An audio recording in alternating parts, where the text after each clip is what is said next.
À 17 ans, Mechas est seul au monde. Régulièrement, il vient se recueillir sur la tombe de sa mère. Mechas n'a jamais connu la vie des enfants de son âge. Depuis sa naissance, il baigne dans la violence des cartels de la drogue. Mechas est le seul survivant de sa famille. S'il te plaît, qu'il ne m'arrive rien. Prends soin de moi, je t'en prie. Je t'aime. Je vais tuer tous ces connards. On me l'a tué. Orphelin, tiraillé entre son désespoir et son désir de vengeance, Mechas est totalement livré à lui-même. Il se demande encore qui a tué sa mère.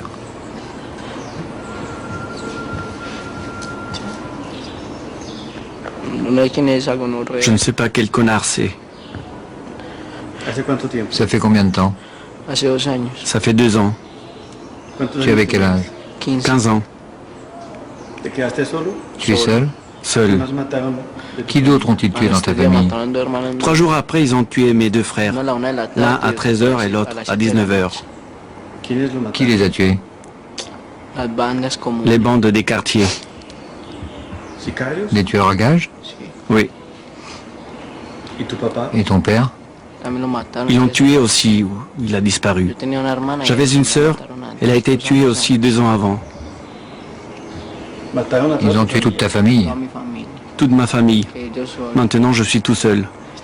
Tu es seul? Tu vis où? Là où la nuit tombe sur moi.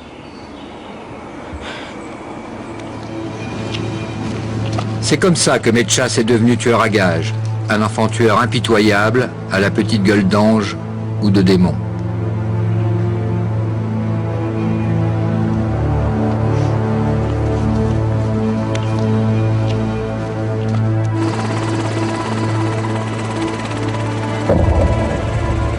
Pourquoi ces enfants de Medellín sont-ils devenus des criminels? Parce que la deuxième ville de la Colombie reste un haut lieu du trafic de cocaïne. Ici, pour faire régner un semblant d'ordre, c'est l'armée de l'air qui appuie les opérations au sol dans les quartiers à risque. Nous soutenons le travail de la police lorsqu'elle fait des opérations dans les bidonvilles contre les narcoterroristes, les milices et les guerrilleros qui attendent en embuscade dans ces quartiers.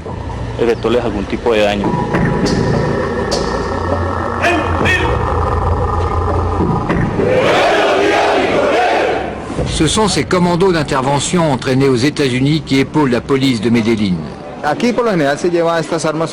Ici, en général, nous devons utiliser cet armement de combat pour répliquer aux attaques, parce qu'ils ont les mêmes armes que nous.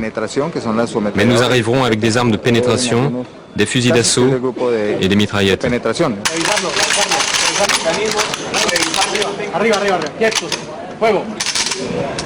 Des opérations de routine très musclées dans ces quartiers populaires où les sicarios, les enfants tueurs à gages, font la loi. Las Comunas, les bidonvilles sur les hauteurs, Carpinello, Belenchito Corazon, Manrique, pire que le Bronx, Harlem ou Chicago. Avec plus de 15 assassinats par jour, Medellín est considérée comme une des capitales mondiales du crime. Ces opérations n'aboutissent le plus souvent à rien. Elles sont devenues un rituel pour la police comme pour les habitants de ces quartiers, blasés par les scènes de violence. Ce jour-là, les policiers sont censés libérer un otage et capturer ses ravisseurs. Une fois de plus, des interpellations massives pour un résultat nul. On n'a rien trouvé. Ils ont déplacé l'otage. 2 semaines plus tard, dans ce même quartier, des affrontements entre policiers et délinquants feront plus de 20 morts. C'est dans ces bidonvilles qu'officient Mechas et ses copains. Nous avons mis plus d'1 an à approcher ces jeunes tueurs. C'est finalement eux qui nous ont adoptés. Nous allons passer 10 jours en leur compagnie à tutoyer la mort. Ce quartier est dangereux, c'est pour ça que j'ouvrais une mitraillette. Tu veux quoi? Une mitraillette. Pourquoi faire? Avec ça, on peut tuer 20 à 30 personnes d'un seul coup. Aux côtés de Mechas, son ami Fania, 15 ans. Il est à la tête d'une bande de délinquants en permanence traqués par la police. Sa mère l'a renié le jour où elle a découvert ses activités de tueur à gages. Lui et ses copains vivent dans le néant et la violence. Vous allez où? Au parc, avec nos potes. Pourquoi faire? Discuter et voir ce qu'il y a à faire aujourd'hui. Parce que la loi colombienne interdit de mettre les mineurs en prison, les narcotrafiquants font appel à ces gamins pour liquider leurs rivaux. Pour quelques milliers de pesos, ils sont prêts à tous les crimes.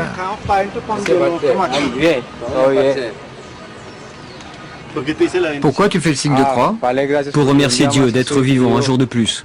Tu crois en Dieu? Ouais, bien sûr. Tu vas à la messe? Non, sinon je fondrais comme une bougie. Pourquoi? Je suis un grand pécheur. Grand pécheur ou grande détresse, ils n'ont jamais connu que l'école de la rue, sa loi, sa violence. Et toi, quel âge as-tu? 15 ans. Et tu fais quoi?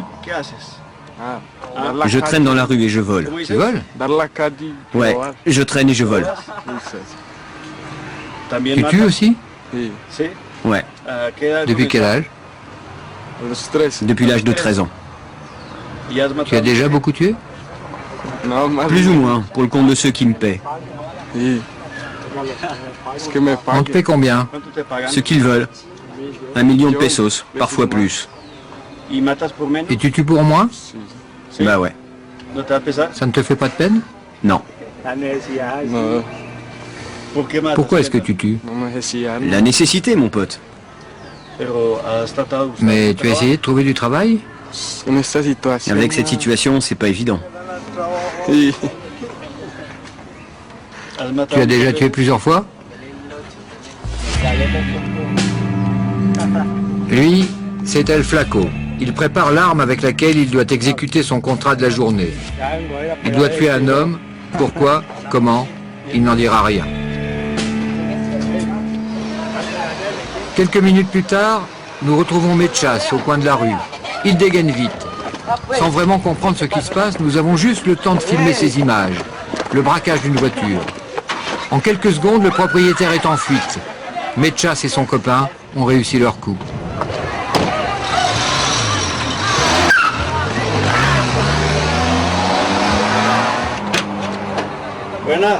Au cours de notre enquête, nous avons voulu comprendre pourquoi ces adolescents sont passés du braquage au crime.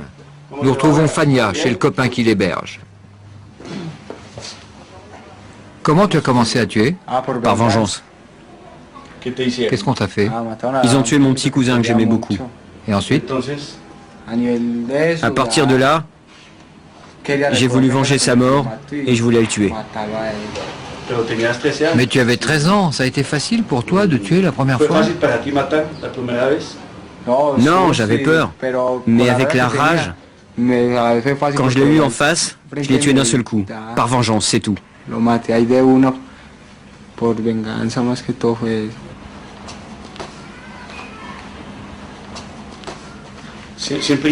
Et tu as toujours l'arme sur toi?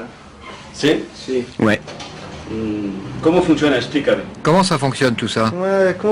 Eh ben, nous avons nos patrons qui nous demandent de faire des coups, et puis ils nous paient. On leur fait ce qu'ils commandent, et on est aussitôt payé. Qui sont les patrons? C'est des gens que quelques copains à nous connaissent. Ce sont des intermédiaires. Ils nous proposent ce qu'il y a à faire. Les patrons, eux, on ne les voit jamais. Cette bande écume le quartier voisin. À longueur de journée, les gamins traînent dans la rue en attendant qu'un contrat de sicarios leur tombe du ciel. Viens, je te montre quelque chose. Ces contrats de tueurs à gages sont leur seule ressource pour vivre et se fringuer à la mode. Par jeu, par défi, par inconscience, mais peut-être aussi parce qu'il a maintenant confiance en nous. Ce garçon veut nous montrer la planque où il cache son revolver, en pleine rue, à l'entrée d'un restaurant. C'est là qu'on les cache, au cas où il y aurait les flics. Comme ça, ils nous les piquent pas. C'est ton revolver, il est caché là en permanence? Oui, la plupart du temps. Je le prends seulement pour aller bosser.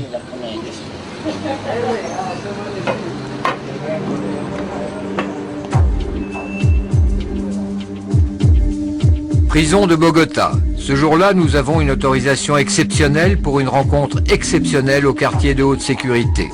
Aucune caméra n'a jamais été autorisée à filmer le détenu que vous allez voir. John Jairo Velázquez Vázquez paye depuis 11 ans le prix de 72 condamnations. Pablo Escobar l'avait baptisé Popeye. C'est lui qui recrutait les tueurs à gages pour le compte du gros bonnet de la drogue abattu en 93. Pablo Escobar était entouré d'environ 3000 tueurs à gages. Quel salaire avait chaque tueur à gages? Non, ils n'avaient pas de salaire. Pour chaque assassinat, il leur payait une certaine somme. Quel âge avaient les tueurs à gages? De 10 ans à une cinquantaine d'années. Et toi, à quel âge tu as commencé à tuer?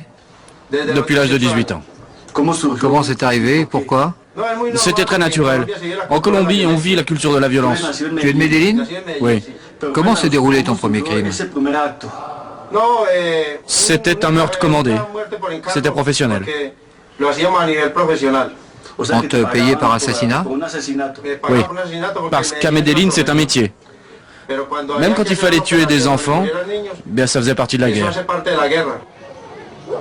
Ce paisible quartier de Medellín porte le nom de Pablo Escobar. Ses habitants n'en ont pas honte. Ivan Hernandez a reçu des mains d'Escobar lui-même les clés de sa maison. Pendant qu'il vendait de la poudre de mort au monde entier, Escobar faisait du social à Medellín. Il a construit ici 280 maisons pour les pauvres. 10 ans après sa mort, on le vénère encore. Vous savez, la plupart des habitants de ce quartier, nous lui sommes très reconnaissants, parce que c'était un homme très humain. Il faisait très attention aux pauvres. Il aimait beaucoup les enfants. Et dans ce quartier, quand il était vivant, on recevait chaque année 1000 à 1500 cadeaux pour les enfants. Il nous envoyait aussi des vivres pour les fêtes de fin d'année et du cochon pour le réveillon. La plupart des habitants de ce quartier possèdent la photo de Pablo Escobar chez eux. On lui rend visite au cimetière, on prie pour lui. Nous l'avons toujours dans nos pensées. Les gens de ce lotissement préfèrent ne pas savoir d'où provenait le pouvoir et l'argent d'Escobar. Voilà sa photo. Qu'est-ce que vous faites avec cette photo, madame? Il y en a deux, je les conserve. Comme on garde des photos de famille. Qu'est-ce qu'il y a derrière ces photos? Une prière qu'il avait l'habitude de dire. Vous l'avez toujours sur vous? Oui, toujours, toujours. Héritier de la méthode Popeye, Mecha Sefania prépare un coup avec le diable, El Diablo, l'adolescent à casquette blanche, leur commanditaire. Regardez, je vous prête ce flingue et vous irez bosser avec. Il faudra faire vite, vous faites le boulot et moi j'attendrai votre coup de fil. Vous ferez ça le soir, quand il n'y aura personne. Est-ce qu'il faut vraiment qu'on le tue? Non, non, il faut pas risquer inutilement, ni se faire griller. Je veillerai sur vous.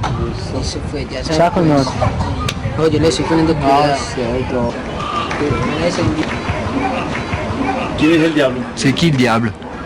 Lui, notre pote. Pourquoi on t'appelle le diable?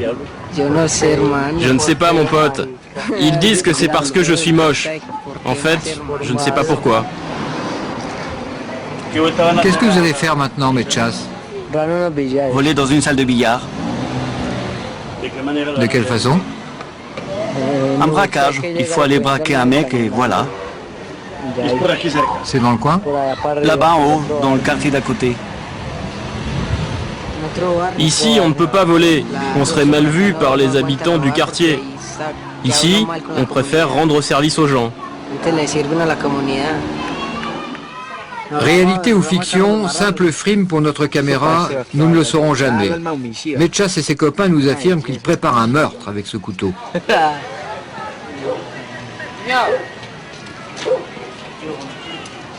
Qu'est-ce que vous allez faire avec cette arme? Décapiter la fille. Regarde, la prendre comme ça. Ils attendent un coup de fil de leur commanditaire, en s'amusant comme des gosses avec l'arme de leur prochain crime. La frime, les fringues, la drague. Comme tous les ados, Mechas et son copain attendent chaque jour leurs petites amies à la sortie des cours. Pour eux, l'école n'est plus qu'un lointain souvenir. La vie les a entraînés ailleurs. Elle me plaît beaucoup, elle. Qu'est-ce qui te plaît chez elle? Sa taille.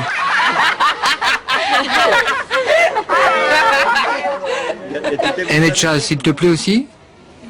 Plus ou moins, Plus ou moins? oui. Qu'est-ce qui te plaît chez lui? Tout.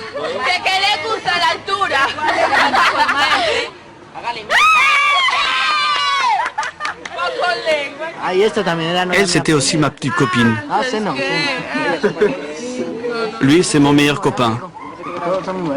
C'est pas vrai, c'est pas vrai. Parce qu'il est un peu tordu. Lui, il joue un double jeu. Comment ça? Il allait me tuer. Il allait te tuer? Ouais. Parce que ma tête lui plaisait pas.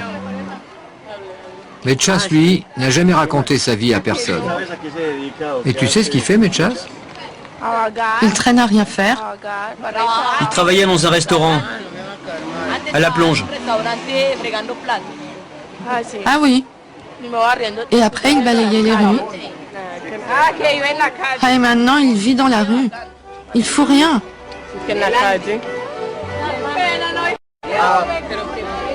Brusquement, le charme est rompu. Mechas est rattrapé par son cauchemar. Il nous demande de le suivre. Tu viens, on va au cimetière? Quel cimetière? Celui du quartier Américas, chez mes petits frères.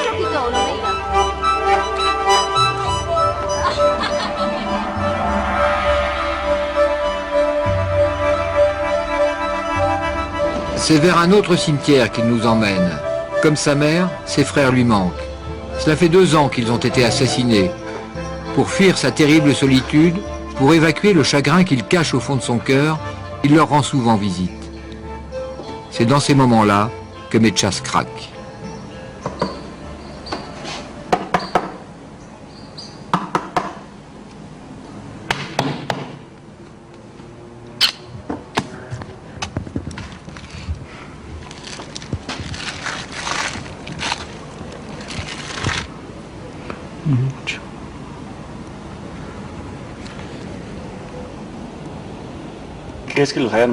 Pourquoi ils les ont tués?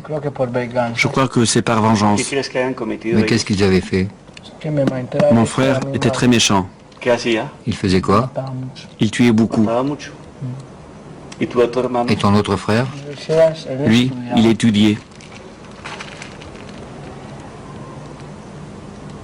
Et tu crains pas qu'on te fasse la même chose? Si je meurs, je serai avec eux. Pour le moment, qu'ils prennent soin de moi, qu'il ne m'arrive rien de mal. Quel âge avait chacun d'eux? Lui avait 24 ans et lui 17. Et toi? Quel âge tu avais quand ils ont été tués?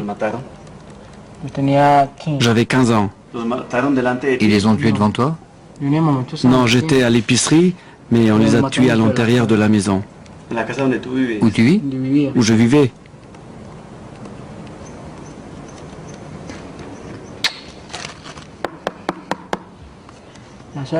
C'est lui qui prend soin de moi. Ne me laissez pas tout seul. Prenez soin de moi.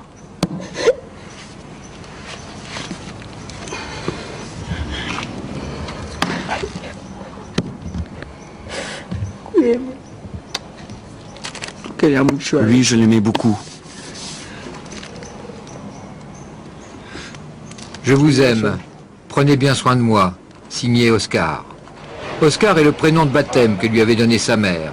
Mechas, c'est le surnom que lui a trouvé la rue. Mechas vit en permanence en compagnie de la mort de sa famille, la mort de ses victimes, la mort de ses copains assassinés. Il reste seul avec sa haine et sa tristesse. Il trouve rarement chaleur humaine et réconfort. Yolanda est une brave femme du quartier. Elle accepte de temps en temps d'héberger Mechas et ses copains. C'est chez elle qu'ils préparent bien souvent leurs mauvais coups. Yolanda est au courant de tout, mais fait semblant de ne rien savoir. Parfois, il me demande de le loger. Alors il dort ici. Sinon, je ne sais pas où il va dormir. Mais je l'ai déjà vu dans la rue, lorsque j'allais au travail. Il y a quelques jours, je l'ai aperçu dans la rue. J'attendais mon bus. Il était 5 heures du matin.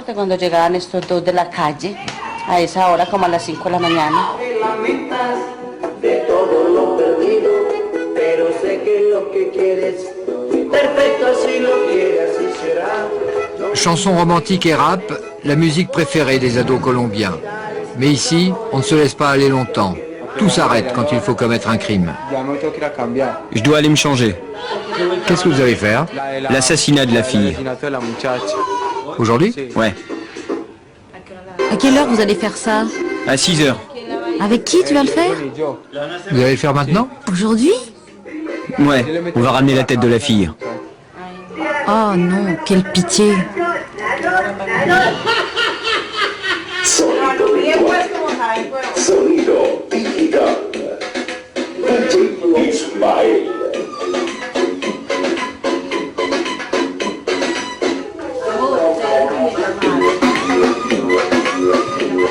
Un dernier rap et ils y vont sans hésiter. Je vais me changer, comme ça je fais un peu voyou.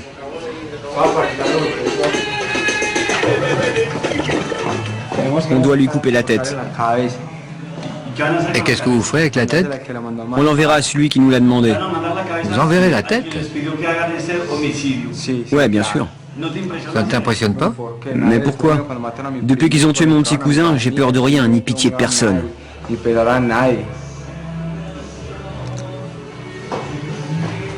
À force de côtoyer la mort, elle les suit partout, elle les habite. Une morbidité malsaine les envahit et se retourne contre eux. Rattrapés par la peur et l'angoisse du vide, l'un de leurs copains leur a offert le spectacle de son suicide. Il avait à peine 17 ans. C'est ici que notre pote s'est tué avec le revolver que nous avions acheté. Le lendemain, il s'est suicidé avec. Il est resté assis là où nous étions sous les gradins. Il s'appelait comment? Il s'appelait John. Comme ça, assis. Devant vous? Ouais. Le sang avait coulé par ici. Il y en a encore. Nous étions tous ici. Ensuite, nous avons crié toutis, toutis, puis nous l'avons emmené dehors. Lui, c'était aussi un tueur à gages? Eh bah ouais. Il tuait et volait comme nous.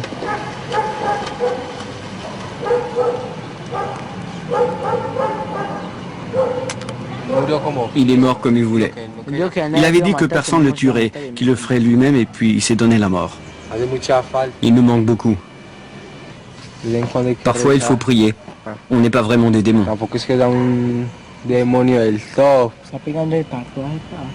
Tu pries comment? J'ai une prière particulière. Je l'utilise tout le temps. Qu'est-ce que tu demandes à Dieu? De me pardonner d'être comme je suis. Je lui demande de m'aider pour que tout aille bien. Qu'il me protège. Il a ma vie entre ses mains. À lui de savoir ce qu'il en fera. Compagnons et complices dans le malheur, Mechas et Fania ont les mêmes mots pour saluer leur ami disparu. On t'aime. Tes amis t'oublieront jamais.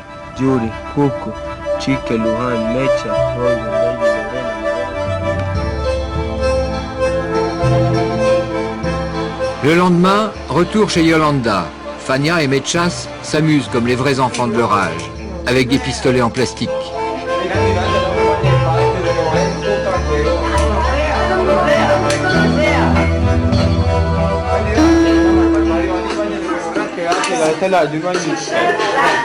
C'est le t-shirt que ma copine m'a offert. Comme tous les ados, avant de partir au collège, ils soignent leur look. Mais eux n'iront pas à l'école. Ils ont rendez-vous avec le diable, El Diablo. Il va leur donner de nouvelles instructions pour un meurtre payé d'avance. Tu arrives chez la fille, en taxi, avec le flingue. Au retour, tu montes sur la moto comme si de rien n'était, normalement. Qu'est-ce que vous préparez? Un homicide, un crime qu'il tarde à faire.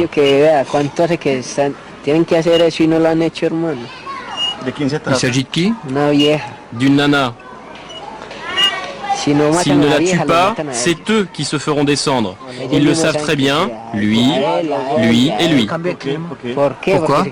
Parce qu'ils se sont engagés à la tuer, et plus ça tarde, plus ils risquent d'être tués. Le soir même, tout se met en place. Fania, nerveux, cherche un taxi. Il cache son arme. Laisse-moi, je vais faire un tour. Mais tu es armé? Non, laisse-moi, laisse-moi. Le bouquet de fleurs est destiné à tromper la victime. Il refuse de nous en dire plus sur le scénario du meurtre. Mechas le suit en moto pour le récupérer après le crime.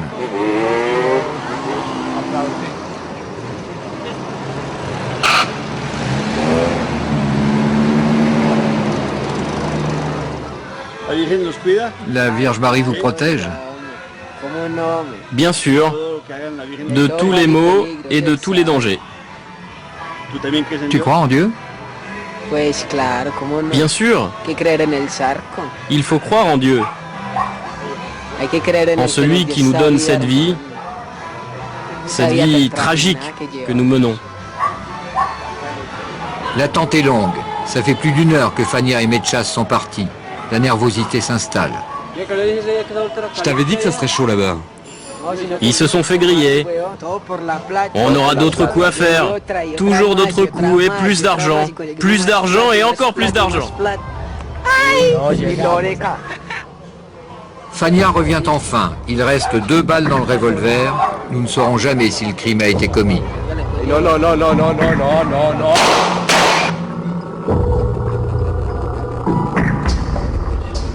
Pas de famille, pas d'école, pas d'avenir. Rares sont les adultes qui posent leur regard sur ces enfants tueurs. Le garçon qu'on va voir donne de très bons résultats. Il habite là-haut. C'est un quartier très chaud et très violent. William Zapata est éducateur dans un institut à Medellín. Son unique objectif est de récupérer ces gamins au bord du gouffre, de les sortir de l'engrenage mortel où ils sont piégés. Il nous emmène chez Andrés, 24 ans, un de ces jeunes qu'il a sauvés. Il vit aujourd'hui chez ses parents. C'était aussi un sicario, un enfant tueur.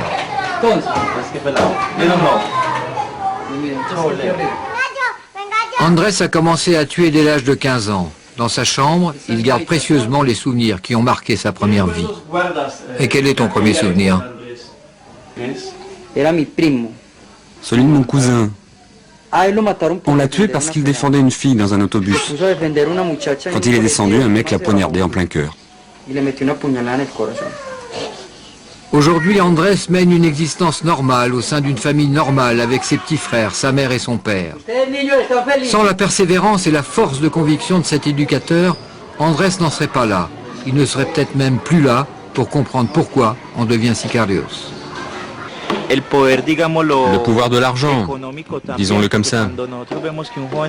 Lorsqu'elles voient un jeune sicario, les filles pensent immédiatement à l'argent. Eux, lorsqu'ils font un coup et qu'ils tuent une personne, c'est pour de l'argent. Et ça devient alors un phénomène de consommation. Ils ont la passion des vêtements de marque. C'est courant ici à Medellín. Les tueurs à gages sont habillés très branchés avec des vêtements chers, chemises ou jeans dernier cri. Ce qu'ils veulent, c'est séduire avec les apparences. Comment tu as eu l'idée de changer? Grâce à une petite copine. Je voulais avoir une famille avec elle. Nous avons plusieurs rêves dans la vie, mais il y en a un qui nous commande.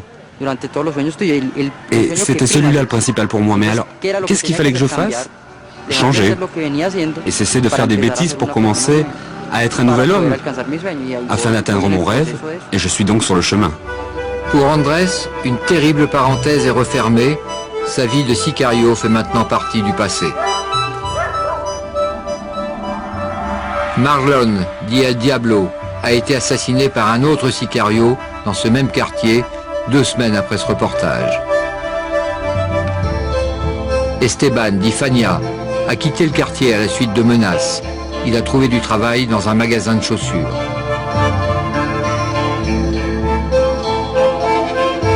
Oscar, dit Mechas, lui aussi menacé, a quitté le quartier.